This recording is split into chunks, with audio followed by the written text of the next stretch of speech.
നിയമസഭാ തെരഞ്ഞെടുപ്പിൽ 25 സീറ്റിലെങ്കിലും ഏത് മുന്നണി ജയിക്കണമെന്ന് തീരുമാനിക്കാനുള്ള ഇടപെടൽ നടത്താൻ വ്യാപാരി വ്യവസായ ഏകോപന സമിതിക്ക് കഴിയുമെന്ന് സംസ്ഥാന ജനറൽ സെക്രട്ടറി ദേവസ്യ മേച്ചേരി. തദ്ദേശ ഭരണ തെരഞ്ഞെടുപ്പിൽ മത്സര രംഗത്തും വ്യാപാരികളുണ്ടാകും. മത്സരിക്കുമ്പോൾ രാഷ്ട്രീയ പാർട്ടികളുടെ പിന്തുണ തേടും. ആരുടെ പിന്തുണയും സ്വീകരിക്കും. CPM സംഘടനയായ വ്യാപാരി സമിതിക്ക് കിട്ടിയതിനേക്കാൾ പിന്തുണ സർക്കാർ ഏകോപന സമിതിക്ക് നൽകിയതായും ദേവസ്യ മേച്ചേരി കണ്ണൂർ വിഷ്ണുവോട് പറഞ്ഞു. വ്യാപാരി വ്യവസായി ഏകോപന സമിതിക്ക് രാഷ്ട്രീയമില്ലെങ്കിലും രാഷ്ട്രീയ ഇടപെടൽ അനിവാര്യമായ ഘട്ടത്തിലൂടെയാണ് കടന്നു പോകുന്നതെന്ന് സംസ്ഥാന ജനറൽ സെക്രട്ടറി ദേവസ്യ മേച്ചേരി പറഞ്ഞു. നിയമസഭാ തെരഞ്ഞെടുപ്പിൽ ചുരുങ്ങിയത് 25 മണ്ഡലങ്ങളിലെങ്കിലും ആര് ജയിക്കണമെന്ന് തീരുമാനിക്കാനുള്ള സമ്മർദ്ദ ശക്തിയാകാൻ ഏകോപന സമിതിക്ക് കഴിയും. ഞങ്ങളുടെ സംഘടന പറഞ്ഞാൽ അനുസരിക്കുന്ന, പ്രാവർത്തികമാക്കുന്ന ലക്ഷക്കണക്കിനായിട്ടുള്ള ആളുകൾ ഈ സംസ്ഥാനത്തിനകത്തുണ്ട്. ഒരു ജില്ലയിലേക്ക് വന്നാൽ, ഒരു നിയോജക മണ്ഡലത്തിലേക്ക് വന്നാൽ 5000 വോട്ടൊക്കെ സ്വാധീനിക്കാൻ ഞങ്ങൾക്ക് യാതൊരു വിഷമവുമില്ല. ഞങ്ങൾക്ക് ഒരു നിയോജക മണ്ഡലത്തിൽ ഒരു 10,000 മെമ്പർമാർ കാണും, ഇല്ലെങ്കിൽ 5000 മെമ്പർമാർ കാണും. അവരുടെ കുടുംബം, ഭാര്യ മാത്രം കൂട്ടിയാൽ 5ആയി, 10ആയി. അപ്പം കുടുംബത്തിൽ 2 അംഗങ്ങളെന്ന് കൂട്ടിയാൽ 20,000ആയി. ആ 20,000 ഒന്നും കിട്ടണ്ട. അതിൽ ഞങ്ങൾ പറഞ്ഞാൽ ഒരു 2000-3000 വോട്ട് മാറ്റി ചെയ്യുന്ന സാഹചര്യം വന്നാൽ കേരളത്തിലെ ഭരണം ആരുടെ കയ്യിൽ പോകണം എന്ന് തീരുമാനിക്കാൻ വേണ്ടി കഴിയും. 140 നിയോജക മണ്ഡലങ്ങളിൽ 50ഓളം നിയോജക മണ്ഡലങ്ങളിൽ 2000-ൻ്റെ ചുറ്റുവട്ടത്തിൽ താഴെയുള്ള വോട്ടിനാണ് ജയിക്കുക. അപ്പം 2-3000 വോട്ട് തിരിക്കാൻ കഴിഞ്ഞാൽ തന്നെ ഞങ്ങളൊരു വലിയ സംഘടിത ശക്തിയാക്കും. തദ്ദേശ തെരഞ്ഞെടുപ്പിൽ എല്ലായിടത്തും വ്യാപാരി പ്രതിനിധികൾ ഉണ്ടാകും.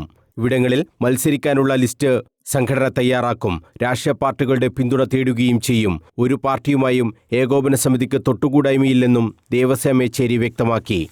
ജനപക്ഷത്ത് നിൽക്കുന്നവരെ നിയമസഭയിലേക്ക് പറഞ്ഞയക്കേണ്ടതായിട്ടുണ്ട്. അത് ഞങ്ങൾ പലപ്പോഴും മുന്നണിയുടെയോ രാഷ്ട്രീയ പാർട്ടിയുടെയോ നിറം നോക്കാതെ ഇതിനു മുമ്പും നിലപാടുകൾ സ്വീകരിച്ചിട്ടുണ്ട്. സ്വന്തം നിലയിൽ മത്സരിക്കേണ്ടി വന്നാലും ജയിക്കാനുള്ള ശേഷി ഏകോപന സമിതിക്കുണ്ട്. CPM നിയന്ത്രണത്തിലുള്ള വ്യാപാരി വ്യവസായി സമിതി തങ്ങൾക്ക് ഒരു വെല്ലുവിളിയും അല്ല. CPM സംഘടനയായിട്ടും വ്യാപാരി വ്യവസായി സമിതിക്ക് നൽകിയതിനേക്കാൾ പിണറായി സർക്കാർ ഏകോപന സമിതിക്ക് മികച്ച പിന്തുണയാണ് നൽകിയത്.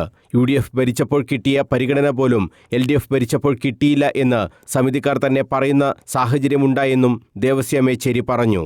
ഇടതുപക്ഷം ഭരിക്കുമ്പം ശരിക്കു പറഞ്ഞാൽ അവർക്കൊരു അവരുടെ പാർട്ടിയുടെ കെറുപ്പിൽ ഒരു സംഘടനയുണ്ട്, അപ്പം ഞങ്ങളെ പാടെ അവഗണിക്കും എന്നൊരു ധാരണ പൊതുവെ പല ആളുകളുടെ അടുത്തുണ്ടെങ്കിലും സത്യത്തെങ്കിൽ ഏറ്റവും കൂടുതൽ ഞങ്ങൾ പറയുന്ന കാര്യങ്ങൾ കേൾക്കാനും പരിഗണിക്കാനും മറ്റേതു വ്യാപാര സംഘടനയേക്കാൾ കൂടുതൽ ഇടതുപക്ഷ ഗവൺമെൻറ് ഞങ്ങൾക്ക് വലിയ പരിഗണന നൽകുന്നുണ്ട്. കച്ചവടക്കാർ, അത് ഇടതുപക്ഷമാകട്ടെ വലതുപക്ഷമാകട്ടെ BJP ആകട്ടെ, അവരുടെ നിലനിൽപ്പിന് വേണ്ടി ആര് ഭരിച്ചാലും തലയെടുപ്പോടുകൂടി ഭയവികലരായി പറയാൻ കഴിയുന്നത് ആർക്കാണെന്നുള്ള കാര്യം അവർക്കറിയാം.